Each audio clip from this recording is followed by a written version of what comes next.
ಶುಭೋದಯ, ನಮಸ್ಕಾರ, welcome to Yoyo Kannada. ಬನ್ನೀಗ ನೋಡೋಣ ಕರುನಾಡಿನ ಪ್ರಮುಖ 5 ಬ್ರೇಕಿಂಗ್ ನ್ಯೂಸ್ಗಳು. ಕಾಂಗ್ರೆಸ್ನವರು ಸತ್ಯ ಹರಿಶ್ಚಂದ್ರರಲ್ಲ ಎನ್ನುವ ಮಾಜಿ ಸಚಿವ ಡಾಕ್ಟರ್ ಕೆ ಸುಧಾಕರ್ ಅವರ ಹೇಳಿಕೆಗೆ ತಿರುಗೇಟಿಡಿರುವ ಶಾಸಕ ಪ್ರದೀಪ್ ಈಶ್ವರ್ 2013ರಲ್ಲಿ ನಮ್ಮ ಅಂಜನಪ್ಪಗೆ ಟಿಕೆಟ್ ತಪ್ಪಿಸಿ ಟಿಕೆಟ್ ತಂದಾಗ ಇವರು ಸತ್ಯ ಹರಿಶ್ಚಂದ್ರರಾಗಿದ್ದಾರಾ ಎಂದು ವ್ಯಂಗ್ಯವಾಡಿದ್ದಾರೆ. ಕುಮಾರಸ್ವಾಮಿ ಸರ್ಕಾರ ಪತನವಾಗಿಸುವಲ್ಲಿ ಸುಧಾಕರ್ ಪ್ರಮುಖ ಪಾತ್ರ ವಹಿಸಿದ್ರು. ಅವತ್ತು ಬಾಂಬೆ ಬಾಯ್ಸ್ ಆಗಿದ್ದವರು ಈಗ ಸತ್ಯ ಹರಿಶ್ಚಂದ್ರರ. ಸುಧಾಕರ್ ಅವರೇ ಕೋವಿಡ್ ಹಗರಣ ತನಿಖೆಗೆ ಸಮಿತಿ ಮಾಡಿ 1.5 ವರ್ಷ ಆಗಿತ್ತು ಎಂದರು. ಕೋವಿಡ್ ಸಂದರ್ಭ ಆಗಿರುವ ಭ್ರಷ್ಟಾಚಾರ ಕುರಿತು ವರದಿ ಸಲ್ಲಿಕೆಯಾಗಿದ್ದು, ಈ ಬಗ್ಗೆ ಗುರುವಾರ ಸಚಿವ ಸಂಪುಟ ಸಭೆ ಕರೆಯಲಾಗಿದೆ. ಅಂದು ವರದಿ ಬಗ್ಗೆ ಚರ್ಚಿಸಿ ತೀರ್ಮಾನ ಕೈಗೊಳ್ಳಲಾಗುವುದು ಎಂದು ಮುಖ್ಯಮಂತ್ರಿ ಸಿದ್ದರಾಮಯ್ಯ ಅವರು ತಿಳಿಸಿದರು. ಸಂಸದ ಡಾಕ್ಟರ್ ಕೆ ಸುಧಾಕರ್ ಹೇಳಿಕೆಯ ಬಗ್ಗೆ ಪ್ರತಿಕ್ರಿಯೆ ನೀಡುತ್ತಾ, ಕುಂಬಳಕಾಯಿ ಕಳ್ಳ ಅಂದ್ರೆ ಹೆಗಲು ಏಕೆ ಮುಟ್ಟಿ ನೋಡಿಕೊಳ್ಳುತ್ತಾರೆ? ವರದಿಯಲ್ಲಿ ಏನಿದೆ ಎಂದು ನನಗೆ ತಿಳಿದಿಲ್ಲ. ತಪ್ಪು ಮಾಡಿರುವುದರಿಂದ ಚಡಪಡಿಸುತ್ತಿದ್ದಾರೆ, ಸುಳ್ಳು ವರದಿ ತರಿಸಿಕೊಂಡಿದ್ದಾರೆ ಎಂದು ಹೇಳಿಕೆ ನೀಡಲು ವರದಿ ಬಹಿರಂಗವಾಗಿಲ್ಲ. ಆದರೂ ಈ ರೀತಿ ಹೇಳಿಕೆ ನೀಡುತ್ತಾರೆ ಎಂದರೆ ಮನಸ್ಥಿತಿ ಏನಾಗಿದೆ ಎನ್ನುವುದು ತಿಳಿಯುತ್ತದೆ ಎಂದರು.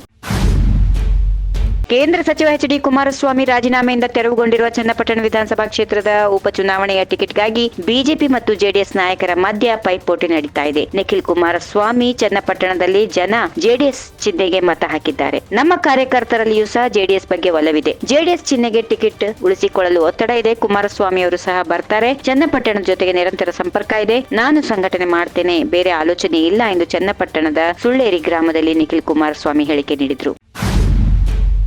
ಪಶ್ಚಾತ್ತಾಪಕ್ಕಿಂತ ದೊಡ್ಡ ಪ್ರಾಯಶ್ಚಿತ ಬೇರೊಂದಿಲ್ಲ ಎಂದು ಬಿಜೆಪಿ ಶಾಸಕ ಅರವಿಂದ್ ಬೆಲ್ಲದ ಕ್ಷಮೆ ಯಾಚನೆ ಪತ್ರಕ್ಕೆ ಸಿಎಂ ಸಿದ್ದರಾಮಯ್ಯ ಪ್ರತಿಕ್ರಿಯೆ ನೀಡಿದ್ದಾರೆ. ಈ ಕುರಿತು ಟ್ವೀಟ್ ಮಾಡಿದ ಸಿಎಂ ಸಿದ್ದರಾಮಯ್ಯ, ರಾಜಕೀಯದಲ್ಲಿ ಟೀಕೆ ಟಿಪ್ಪಣಿಗಳು ಸಹಜ. ಕೆಲವೊಮ್ಮೆ ಉದ್ವೇಗದಲ್ಲಿ ಮತ್ತೊಬ್ಬರ ಘನತೆಗೆ ಚ್ಯುತಿ ಬರುವಂತಹ ಹೇಳಿಕೆಗಳು ಅರಿವಿಗೆ ಬಾರದೆಯೇ ಬಂದು ಬಿಡುತ್ತವೆ. ಜಿಂದಲ್ ಕಂಪನಿ ಭೂಮಿ ನೀಡಿರುವ ನಮ್ಮ ಸರ್ಕಾರದ ತೀರ್ಮಾನವನ್ನ ವಿರೋಧಿಸಿ ಮಾತಾಡುವಾಗ ವಿರೋಧ ಪಕ್ಷದ ಉಪನಾಯಕರಾದ ಅರವಿಂದ್ ಬೆಲ್ಲದವರು ವೈಯಕ್ತಿಕವಾಗಿ ನನ್ನನ್ನು ನಿಂದನೆ ಮಾಡಿದ್ದರು ಎಂದರು.